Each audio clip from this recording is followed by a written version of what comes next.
What's going on, everyone? So, the upcoming Scream 7. I'm curious to see, will this tie into Scream 3 and kind of the original trilogy, right? Like, we have Roman coming back, we have Dewey, we have, a Stu, right? Obviously, we don't know what capacity they're in. A lot of people think Stu is actually coming back.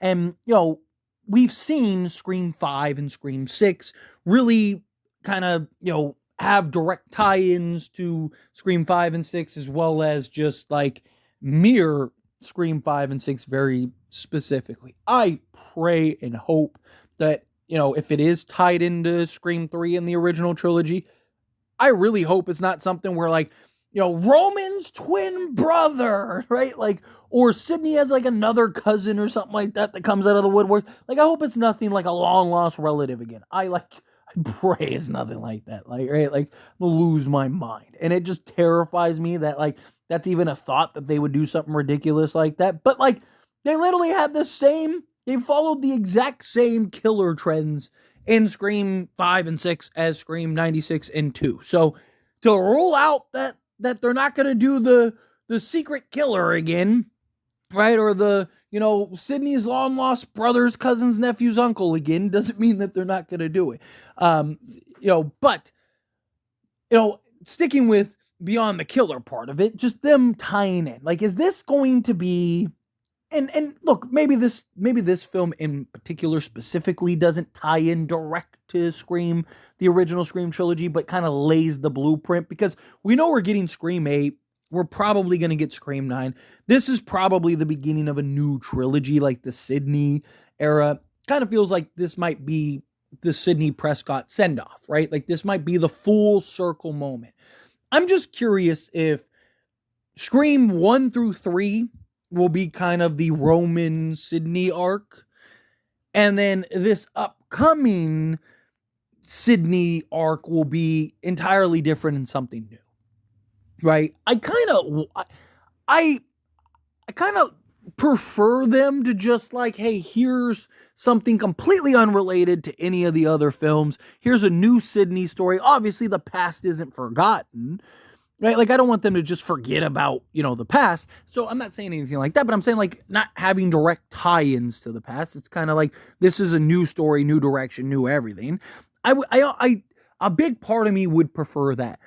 But I also wouldn't hate the full circle tie-in if it's done correctly, and if it's done in just like a more subtle manner, right? Like, I don't want it to be something, like I said, where it's like Roman's twin brother. Like, I don't want them to get crazy with it.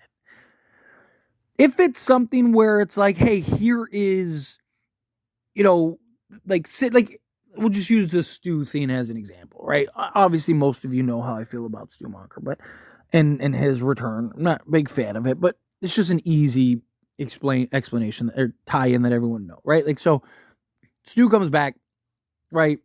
At the end, you have the reveal, the big showdown, and the story kind of ties. It's like this full circle. It like ties into the original and the original trilogy. Maybe you have Roman linked in some capacity, and then again the full circle kind of Sidney arc. So like 1 through 1, 2, 3, 7, 8, 9 are all like this Sidney story, the Sidney arc. And 4 maybe that ties in, but I think it'll probably be 1 through 3 in particular, right? This is supposed to be more Sidney focused, supposed to be more Sidney developed, right? Like, I'm okay with something like that if it's just like this full circle, killers tie in, story ties in.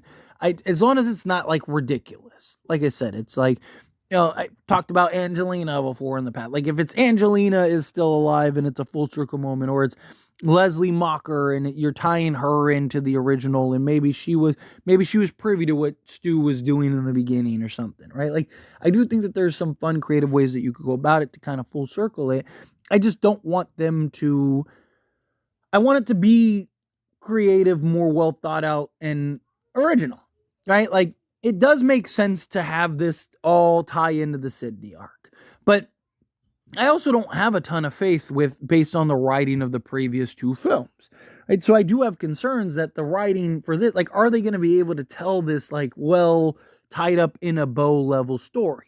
I'd rather them just kind of tell a new story, new direct. Don't try to tie in and have like these characters and connections, because they're not their characters. They're not going to be able to build them in a way. They're not going to be able to tell the story. And instead of you trying to connect the dots on things that aren't really there, that to make your story fit, rather you just like, hey, here's a new story, here's a new direction, here's everything, right? Don't forget about the past, or like, hey, Randy said, the past, forget the past, right? Like, maybe that's the approach that they go, and they just like, hey, this is new. I'd rather them go that route, right?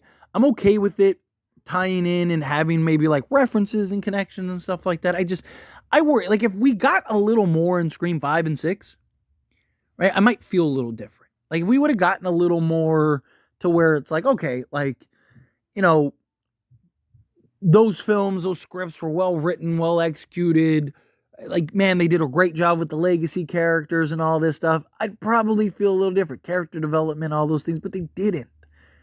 Character development was atrocious. They didn't do right by the legacy characters, right? Like, it's just, and now we're gonna trust them to go in and create this beautiful, seamless tie-in.